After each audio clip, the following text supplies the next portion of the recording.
नमस्कार. आज आपण महाराष्ट्राच्या एका खूप मोठ्या महत्त्वाच्या परंपरेबद्दल बोलणार आहोत.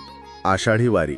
आपल्याला जी माहिती मिळाली आहे त्यातून या शेकडो वर्षांच्या परंपरेचा तिचा इतिहास, तिचं स्वरूप हे सगळं समजून घेऊया. हो, नक्कीच. ही फक्त एक पदयात्रा नाहीये, तर लाखो लोकांच्या श्रद्धेचा आणि समतेचा एक चालता बोलता सोहळा आहे. बरोबर.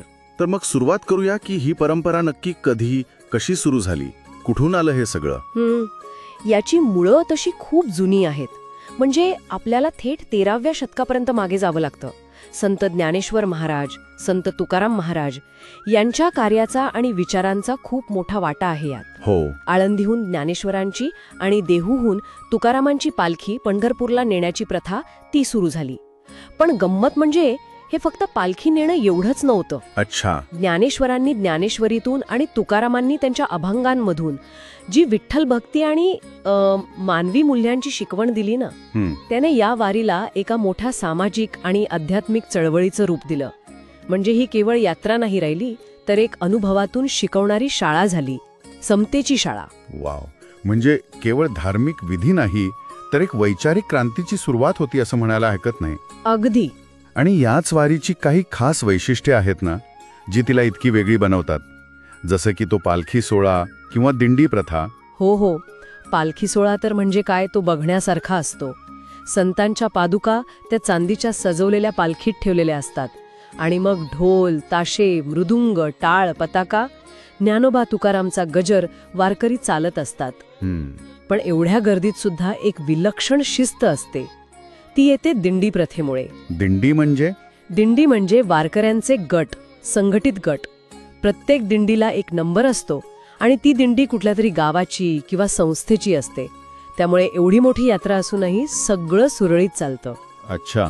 म्हणजे व्यवस्थापनासाठी हे महत्वाचं आहे. हो. आणि या सगळ्यात अखंड काय चालू असतं, तर टाळ मृदुंगाचा नाद आणि अभंग गायन. तो पुंडलिक वरदा हरी विठ्ठलचा गजर. वातावरणात एक वेगळीच ऊर्जा भरतो. खरंच ही शिस्त आणि हे संघटन वाखाणण्याजोगं आहे. पण एक प्रश्न आहे की ह्या वारीसाठी आषाढी एकादशीच का निवडली जाते? त्या दिवसाचं काय विशेष महत्त्व? चांगला प्रश्न आहे.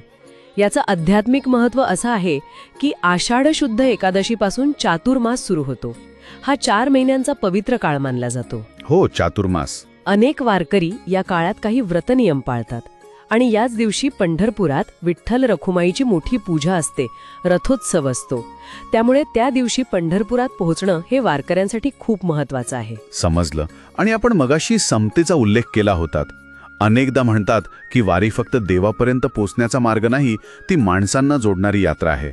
यातला सामाजिक संदेश काय आहे नक्की? खूप महत्वाचा मुद्दा आहे. खरं तर वारीचा सर्वात मोठा संदेश हा समतेचाच आहे. इथे कोणी उच्च नाही, कोणी नीच नाही, गरीब श्रीमंत असा भेद नाही. सगळे फक्त माऊलीचे लेकरं, विठ्ठवाचे भक्त म्हणून एकत्र चालतात. जात, पात, लिंग, वय कशाचा अडसर नसतो. हे खूप छान आहे. हो ना. आणि ह्यासोबतच सेवाभाव दिसतो. एकमेकांना मदत करणं, अन्न वाटणं, पाणी देणं, हे सगळं स्वयंस्फूर्तीने चालतं. आणि ऊन पावसात चालणं, कष्ट सोसणं, ह्यातून सहनशीलता वाढते, संयम येतो. अगदी. आणि मुख्य म्हणजे कुठल्याही फळाची अपेक्षा न ठेवता फक्त भक्तिभावाने देवाकडे जायचं. हा निस्वार्थ भक्तीचा मार्ग वारी दाखवते. ही मूल्य तर आजही तितकीच महत्वाची आहेत. वारकऱ्यांची जीवनशैली असते, त्यांचे नियम असतात, ते याच मूल्यांना धरून असतात का? हो, अगदी तसंच. वारकऱ्यांची जीवनशैली खूप साधी असते. पोशाख साधा असतो. धोतर, सदरा, टोपी किंवा फेटा. महिला नऊवारी साडी नेसतात.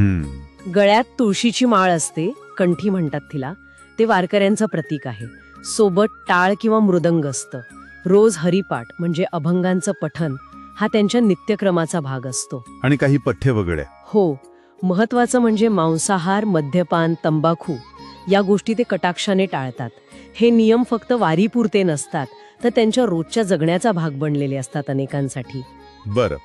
आता इतके लाखो लोक एकत्र येतात, एवढा मोठा सोहळा असतो, याचा एकूण समाजावर काय परिणाम होतो, परिसरावर काय परिणाम होतो? परिणाम खूप मोठा आहे, व्यापक आहे. हा फक्त धार्मिक सोहळा नाहीये, हे एक प्रचंड मोठं सामाजिक संघटन आहे.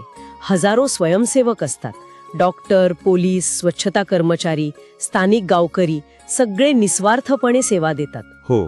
ही जी स्वयंशिस्त आहे, सहकार्याची भावना आहे, ती अद्भुत आहे.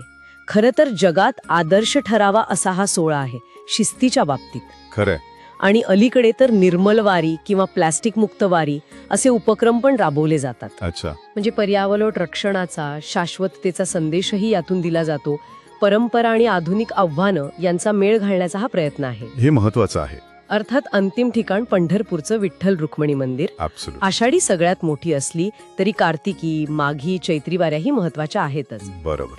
हा फक्त काही दिवसांचा प्रवास नाहीये. ही वर्षानुवर्षांची श्रद्धा आहे, संस्कृती आहे, सामाजिक मूल्य आहेत.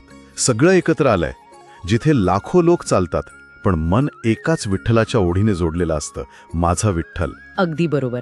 आषाढी वारी म्हणजे भक्ती, परंपरा, शिस्त आणि सामाजिक समतेचा एक जिवंत चालता बोलता अनुभव आहे. आणि या सगळ्या चर्चेतून एक विचार मनात येतो. कोणता? तो म्हणजे आजच्या काळात जिथे जग इतकं धावतंय, माणसं अनेकदा विभागलेली वाटतात, तिथे वारीमध्ये जी एकजूट दिसते, तो सेवाभाव दिसतो, ती शिस्त दिसते. यातून आजचा समाज काय घेऊ शकतो? हा विचार करण्यासारखा मुद्दा आहे. तंत्रज्ञानाने आपण जोडलो गेलो आहोत, पण मनं दूर चालली आहेत का? या पिढीला एकत्र आणायला या परंपरेतली कोणती मूल्य उपयोगी पडतील? खरंच यावर विचार व्हायला हवा.